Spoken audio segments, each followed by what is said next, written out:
On the morning of September 11, 2001, Genelle Guzman McMillan sat at her desk, chatting with a coworker, when the building shook. A plane had just ripped through the World Trade Center's North Tower. When news of a terrorist attack poured in, Genelle and her colleagues tried to escape. On the way down 64 flights of stairs, Genelle clung to her friend Rosa. So we all headed down to the staircase, and I and Rosa was holding hands. We were going down. We were coming to each staircase as we headed down. And, from the 60, from the 40, we was just going down. When I made it to the 13th floor, I stopped to take my shoes off. And before I can get my body back up, I just felt the wall cave in. The rumble, the dust, the darkness, everything was just crumbling, coming down.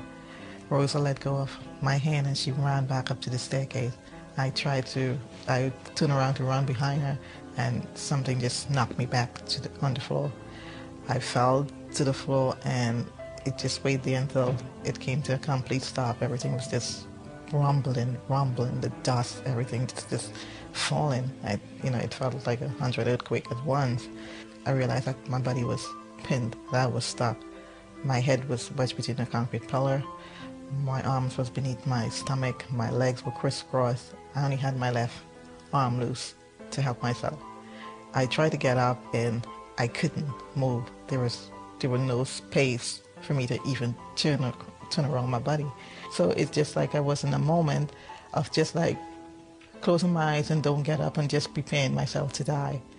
I called out for help like 1 or 2 times, but my voice, the dust, everything, my nose, everything was clogged up, so I couldn't do anything.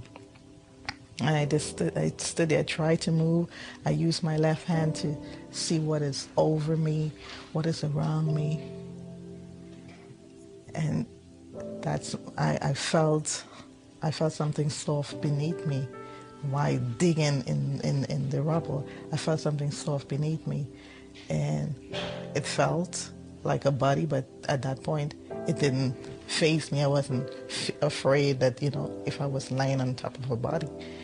I just needed some comfort because a steel was sticking me in my side, and I just trying to get some comfort. The pain, it was excruciating. It felt like I was there forever. And I stood there and I said, God, I need to do something. I need to pray. I need to act. I just need to talk to him. And that's when I said, I'm just going to talk to him and ask him for a second chance. And I said to him, like if I'm talking with my friend, I said, please God, if you save me today, please give me a second chance. I promise I would do your will. And I made a promise to him that I knew in my heart that I was going to keep it. I kept asking and begging and pleading with God to save my life. It's so I can change, so I can be a better person, so I can live the life that he wants me to live. For some reason, I kept my left hand up there, and I felt like it was in an open air pocket, so I kept it there, and I just, my head was pinned, so my head just relaxed my head a little bit between the wedges. And I said, God, please show me a sign, show me a miracle, show me that you listen, and show me that I'm worthy. And my hand stood out there, and someone grabbed me by my hand, and they called me by my name. They said, Genelle, I got you. My name is Paul. And when that person grabbed my hand, I felt it. I hold onto his hand, and I just felt the calmness in my body, and I said, oh, thank God. And he said, I'm not going to let you go. You're going to be fine. Just hold on to my hands. I'm not going to let you go. He kept holding my hand. I called out, and I said, is anybody down there? And they answered back and said, could you see the light? Apparently they were shining the light, and I said, no, I can't see the light. Could you see my hand? And they said, no. They said, what floor are you on? I said, I'm on the 13th floor. And they asked me, what is your name? I said, my name is Genelle. And, so I was conscious of everything. And Paul kept holding my hand. He said, don't worry. They're going to get here soon. He kept holding my hand.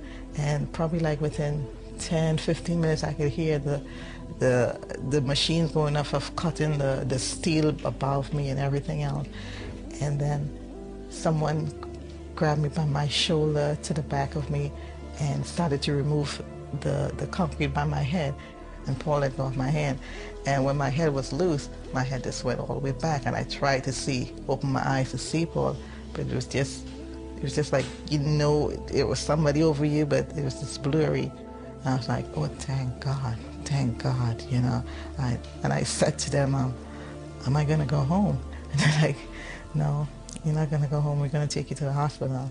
Genelle was rescued from under the debris of the 9/11 World Trade Center wreckage, and she was the last survivor to be pulled from ground zero after 27 long hours.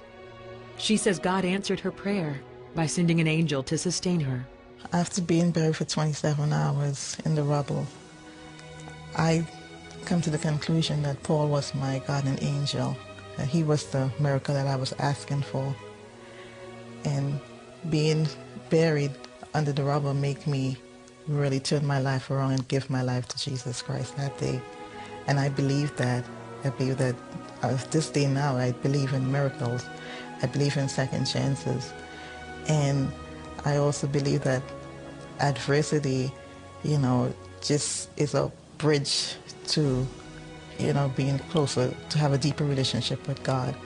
And this is where I'm at now, My life before was pretty messed up. I just wanted to be living that life of glitz and glamour, the fame and everything. But this was like a wake-up call for me.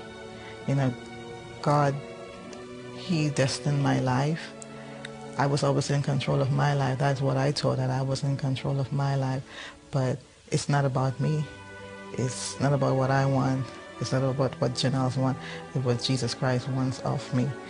And I am grateful and just, so thankful to be alive today, to be able to encourage people, to tell my story of hope and inspiration, and just know that there is a God. He exists. He is real. Without Him, we are nothing. It's impossible to live without Him.